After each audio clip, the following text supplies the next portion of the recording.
Vote গ্রহণ কেন্দ্রে কোনো ভোটার যদি ইভিএমে ভোট দেওয়ার পর এমন অভিযোগ করেন যে তিনি ব্যালট ইউনিটের যে প্রার্থীকে বা প্রতীকে ভোট দিয়েছেন ভিভিপ্যাটে সে প্রার্থী বা প্রতীকের নাম বা সেই প্রার্থীর সিরিয়াল নম্বর দেখায়নি, এক্ষেত্রে অন্য কোনো প্রতীক বা প্রার্থীর নাম বা সে সিরিয়াল নাম্বার দেখিয়েছে, এক্ষেত্রে প্রিজাইডিং অফিসার সেই ভোটারের জন্য টেস্ট ভোটের ব্যবস্থা করতে পারেন। এই রকম দাবির প্রেক্ষাপটে একজন প্রিজাইডিং অফিসার কিভাবে টেস্ট ভোট পরিচালনা করবেন সেই বিষয়টি আজকের ভিডিওতে আলোচনা করব।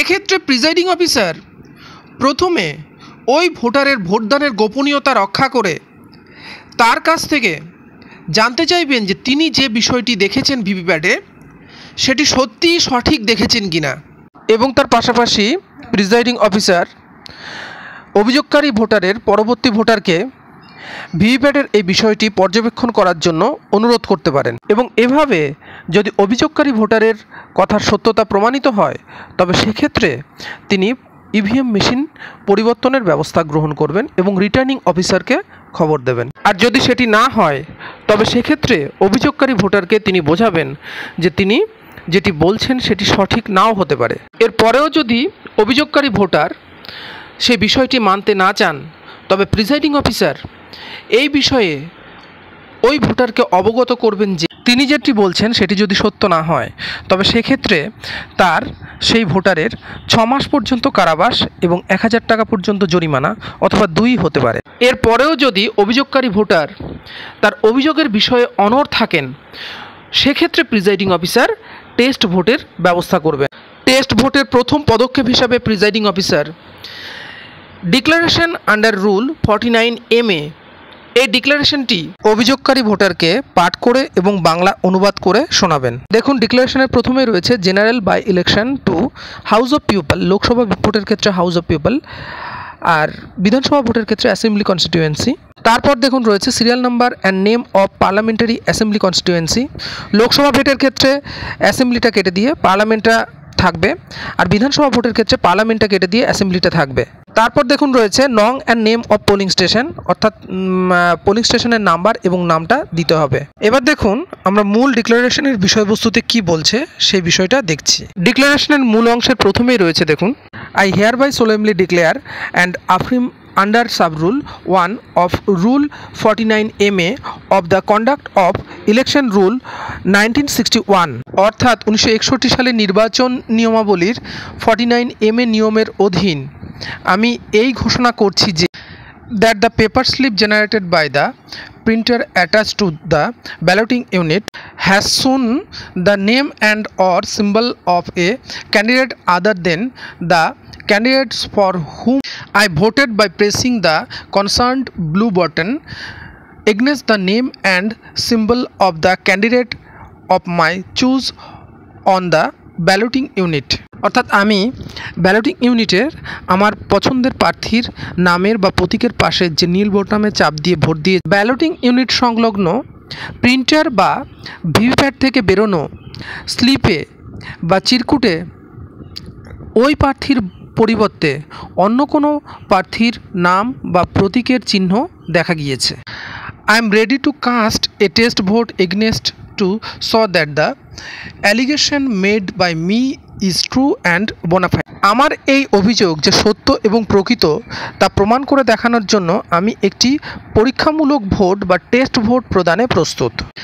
I am aware of the penal provisions of section 177 of the IPC that I shall be liable to be punished with imprisonment for a term which may extend to 6 months or with fine which may extend to 1000 rupees or with both if the declaration given by me in para 1 above to the presiding officer appointed under section 26 of the RP Act 1951 is found to be incorrect।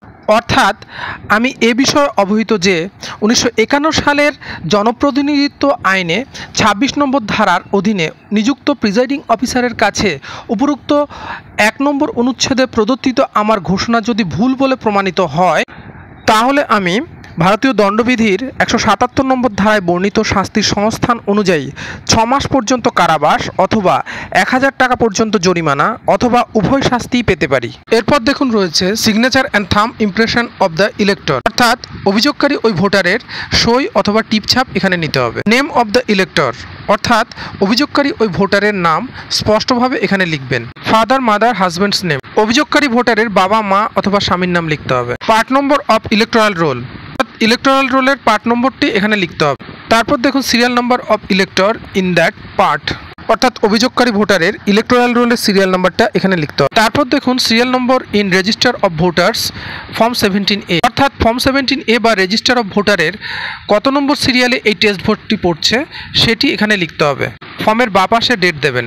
নিচে দেখুন লেখা আছে certified that the above declaration was made and subscribed by the elector above named before me, অর্থাৎ presiding officer এখানে certify করছে যে আমার সামনেই ওই ভোটার এই ঘোষণাটি করেছে এবং তাতে স্বাক্ষর করেছেন। এই ফর্মের একেবারে নিচে প্রিজাইডিং অফিসার সই করবেন, ডিস্ট্রিবিউশন মার্কস দেবেন এবং ডেট দেবেন। এই ফর্মটি ফিল আপ করার পর প্রিজাইডিং অফিসার 17A বা রেজিস্টার অফ ভোটারে ওই অভিযোগকারী ভোটারের দ্বিতীয় এন্ট্রি করার জন্য সেকেন্ড পোলিং অফিসারের কাছে পাঠাবেন। সেকেন্ড পোলিং অফিসার তার 17A বা রেজিস্টার অফ ভোটারে প্রথমে সিরিয়াল নাম্বার লিখবেন, তারপর ইলেকটোরাল রোলে এই ভোটারের যে সিরিয়াল নাম্বার সেটি আবার লিখবেন। দেখুন আমি এখানে 606 লিখেছি, দেখুন দুবার 606 লিখেছি, 8 নম্বর এবং 9 নম্বরে। এরপর তিনি যে ডকুমেন্টসটি দিয়ে তিনি ভোট দিতে এসছেন সেই বিষয়টি লিখবেন। আমি এখানে যেমন এপিক লিখেছি। এরপর 4 নম্বর কলমে ভোটারের সই বা টিপছাপ পুনরায় নিতে হবে। 5 নম্বর বা রিমার্কসের কলমে ভোটার টেস্ট ভোট দিয়ে আসার পর টেস্ট ভোট শব্দটা লিখে তিনি কাকে টেস্ট ভোট দিয়েছেন তার সিরিয়াল নাম্বার এবং তার নামটি লিখতে হবে। যেমন আমি এখানে লিখেছি, দেখুন টেস্ট ভোট ইন ফেভার 3 নীলরয়, অর্থাৎ 3 হচ্ছে ব্যালট ইউনিটের সিরিয়াল নাম্বার ক্যান্ডিডেটের, আর নীলরয় হচ্ছে আমার এখানে ক্যান্ডিডেট। এই নীলরয়ের পক্ষেই আমার এখানে টেস্ট ভোটটি গিয়েছে। তার পাশাপাশি এই রিমার্কসের কলমেও ওই ভোটারের টিপছাপ অথবা সই নিতে হবে এবং পাশে প্রিজাইডিং অফিসার সই করবেন। এরপরেই প্রিজাইডিং অফিসার এই ভোটারকে নিয়ে ভোটদান কক্ষে যাবেন টেস্ট ভোট করার জন্য। এক্ষেত্রে একটি বিষয় মাথায় রাখতে হবে যে ভোটদান কক্ষে ভোটার কিন্তু একা যাবেন না, এক্ষেত্রে প্রিজাইডিং অফিসার এবং পোলিং এজেন্টরা একই সঙ্গে ভোটদান কক্ষে যাবেন এবং টেস্ট ভোটটি পর্যবেক্ষণ করবেন। এই টেস্ট ভোটের ক্ষেত্রে দুটি বিষয় ঘটতে পারে, একটি হচ্ছে ভোটার সঠিক মেশিন খারাপ আছে, আর দ্বিতীয় যে বিষয়টি ঘটতে পারে সেটি হচ্ছে ভোটার ভুল মেশিন সঠিক থাকতে পারে। এই দুটি ক্ষেত্রে দুরকম ব্যবস্থা প্রিজাইডিং অফিসারকে নিতে হবে। প্রথম ক্ষেত্রে অর্থাৎ ভোটার সঠিক মেশিন ভুল অর্থাৎ মেশিন খারাপ আছে, এক্ষেত্রে এই কথাটি যদি প্রমাণিত হয়, ভোটারের এই কথাটি যদি প্রমাণিত হয়, সেক্ষেত্রে প্রিজাইডিং অফিসার রিটার্নিং অফিসারকে ফোন করে এই ইভিএম মেশিনটি পরিবর্তনের ব্যবস্থা করবেন এবং ভোটদান প্রক্রিয়া বন্ধ করে দেবেন। আর যদি ভোটার ভুল এবং মেশিন সঠিক থাকে তবে সেক্ষেত্রে ভোটারের বিরুদ্ধে 49MA আইনের অধীন আইনানুগ ব্যবস্থা গ্রহণ করতে হবে এবং পুলিশের হাতে তুলে দিতে হবে।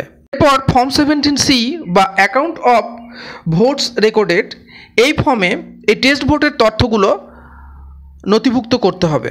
ক্ষেত্রে 17Cর 5-এর এ দাগে দেখুন total number of test votes to be deducted, এখানে 1 লিখতে হবে।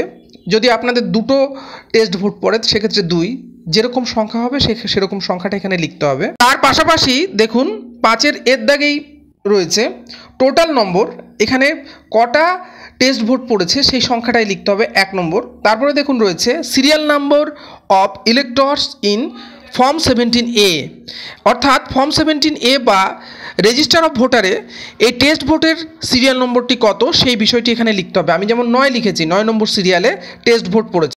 তারপর 5-এর বিদ্যাগে রয়েছে দেখুন candidates for whom test votes cast, অর্থাৎ কোন কোন ক্যান্ডিডেটের পক্ষে এই টেস্ট ভোট পড়েছে এবং কটা করে পড়েছে সেই বিষয়টি এখানে লিখতে হবে। এখানে দেখুন পরপর রয়েছে serial number, name of candidates অর্থাৎ ক্যান্ডিডেটের নাম, যার পক্ষে টেস্ট ভোট গিয়েছে তার নাম, নং অফ ভোটস, এই ক্যান্ডিডেটকে কটা ভোট দেওয়া হয়েছে সেই বিষয়টি এখানে লিখতে হবে।